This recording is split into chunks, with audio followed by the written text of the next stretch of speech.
Hello बच्चों, चलिए प्रश्न को पढ़ते हैं और समझते हैं। दर्शाओ कि दोलन फलन न तो एक एक ही है और न ही आच्छादक है।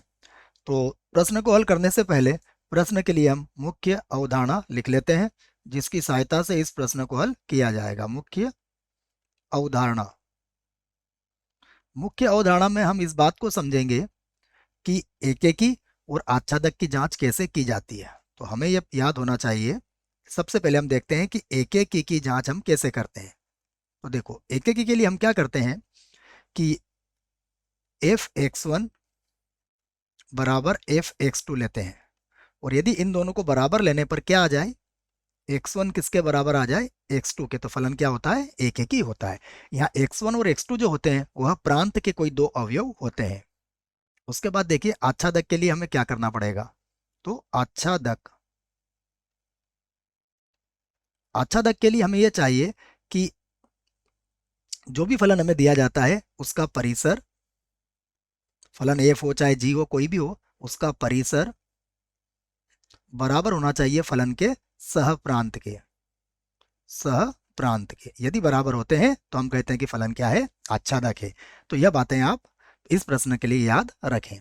अब देखिए, हमें प्रश्न में क्या कहा गया है, दोलन फलन या सिग्नम फलन। तो देखिए, दोलन फलन कैसा होता है, पहले हम इसे लिख लेते हैं। तो सबसे पहले हम लिखते हैं दोलन फलन। दोलन फलन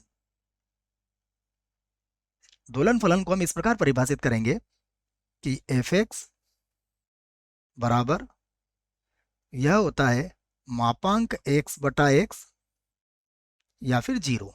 मापांक एक्स बटा एक्स होता है जब एक्स का मान जीरो नहीं होता है, और जीरो कब होता है, जब एक्स का मान जीरो होता है। इसको हम ऐसे भी लिख सकते हैं, एफ एक्स बराबर, इसे हम इस प्रकार भी लिख सकते हैं कि देखिए, या तो एक होता है इसका मान, या जीरो होता है, या फिर माइनस एक होता है। एक कब होता है, जब एक्स का मान जीरो से बड़ा हो। उसके बाद जीरो होता है जब एक्स का मान जीरो हो, और माइनस में होता है जब एक्स का मान जीरो से कम हो। यहाँ जो एफ है, एफ यह आर से आर में परिभाषित किया जा सकता है। अब ये दोलन फलन तो हमने लिख लिया, अब हम जांच करते हैं इसके एक एक की। तो देखो, मैं इसके एक एक की जांच यहाँ लिख देता हूँ। मैं यहाँ पर लिखता हूँ एक एक की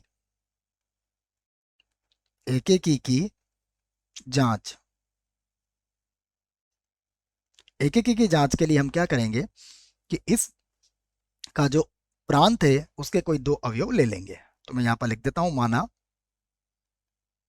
देखिए, अब हम कोई दो अवयव इसके ले लेते हैं। देखो, वास्तविक संख्या है हमारे पास, तो कोई भी दो अवयव यहाँ पर ले सकते हैं हम। तो मान लीजिए मैंने एक और दो, यह किसके अवयव ले लिए, वास्तविक संख्या के। तो अब देखिएगा आप, यदि मैं एफ वन का मान निकालूं, तो एफ वन चूंकि जीरो से बड़ा होता है, तो इसका मान कितना आएगा, एक के बराबर आएगा। उसके बाद यदि मैं एफ दो का मान निकालूं, तो दो भी क्या होता है, जीरो से बड़ा होता है, अर्थात इसका मान भी कितना आएगा, इसका मान भी एक आएगा। तो मैं इस बात को यहाँ कह सकता हूँ कि एफ वन किसके बराबर है, एफ टू के बराबर है। तो मैं देखो इसी बात को यहाँ लिखता हूँ कि देखो, यहाँ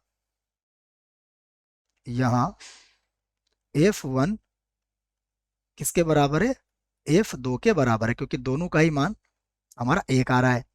परंतु क्या ऐसा लिख सकते हैं हम कि एक बराबर दो, बिल्कुल नहीं लिख सकते हैं। इसका अर्थ क्या हुआ, एफ एक्स वन बराबर एफ एक्स टू लेने पर एक्स वन बराबर एक्स टू हमारा नहीं आया है। तो हम यहां से कहेंगे अतः अतः एफ क्या है, एक एक ही नहीं है, एक एक ही नहीं है। यह बात आपके समझ में आ गई होगी। मैं मुख्य अवधारणा में इसी बात को आपको एक बार समझा देता हूं। देखो, मुख्य अवधारणा में हमने क्या देखा था, हमने देखा था कि यदि एफ एक्स वन बराबर एफ एक्स टू हो, तो एक्स वन बराबर एक्स टू होना चाहिए, परंतु ऐसा नहीं हुआ, इसलिए हमने कहा कि ये फलन हमारा क्या है, एक एक ही नहीं है। अब हम फलन के आच्छादक की जांच करते हैं। तो मैं यहाँ पर लिख देता हूं, आच्छादक की जांच। आच्छादक की जांच। देखिए, आच्छादक की जांच में आप ये कहोगे कि हमें जो एफ दिया गया है वह किस प्रकार दिया गया है। देखो, जो एफ एक्स है वह इस प्रकार से परिभाषित है यहाँ पर 1 है, यहाँ पर 0 है और यहाँ पर -1 है। और x का मान 1 से अधिक हो तो 1 आएगा, x का मान 0 के बराबर हो तो 0 आएगा, और यदि x का मान 1 से कम है तो -1 आएगा। अब आप देखिए कि यहाँ पर हम x का कोई भी मान रखें तो हमें y के केवल 3 मान प्राप्त होंगे, 1, 0 और -1। तो हम यहाँ पर कहेंगे कि यहाँ f का परिसर, देखिए f का परिसर किसके बराबर है, ये मैं लिख देता हूँ, -1, 0 और 1, ये f का परिसर होगा। परंतु f का जो सहप्रांत है वो क्या है, वास्तविक है। तो यहां पर हम कह सकते हैं कि देखो, अतः f का परिसर परिसर बराबर नहीं है f का सहप्रांत, क्योंकि सहप्रांत क्या है, f का वास्तविक है। तो देखिए दोनों बराबर नहीं है, तो इसलिए इसलिए हम इस बात को कहेंगे कि f आच्छादक नहीं है, f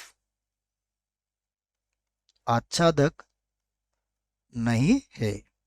अब देखिए हमें क्या सिद्ध करना था, हमें यही सिद्ध करना था कि f न तो एक ही है और न ही आच्छादक है। आशा करता हूं बच्चों आपको इस प्रश्न का उत्तर समझ में आया होगा। धन्यवाद।